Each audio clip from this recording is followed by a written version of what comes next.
জাহান্নামের অতল গহ্বরে আগুনের ছোঁয়া লাগে এক ধরনের গাছ হয়, কাঁটাযুক্ত দুর্গন্ধযুক্ত একটা গাছ, এটার নাম জাক্কুম। জেনে রাখবেন কি নাম? জাক্কুম। বিশ্বনবী বললেন তিরমিজির বর্ণনায়, জাক্কুমের একটা টুকরা যদি আল্লাহ দুনিয়াতে ফেলে, পুরো দুনিয়াটা দুর্গন্ধে সয়লাব হয়ে যাবে।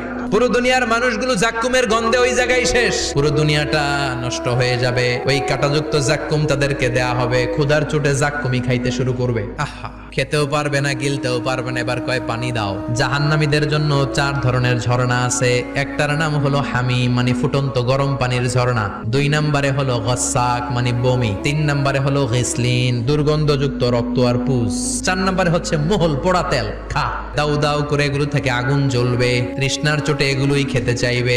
এগুলোর পেয়ালা যখন মুখের সামনে আসবে, এগুলোর উত্তাপে গালের গোশত, চোখের গোশত, কপালের গোশত গুলো ঝলসে ঝলসে পানির মধ্যে পড়ে যাবে। তৃষ্ণার চোটে না পেরে ওইটাই গিলবে, যেখান দিয়ে বেরোবে কেটে ছিঁড়ে শেষ হয়ে যাবে।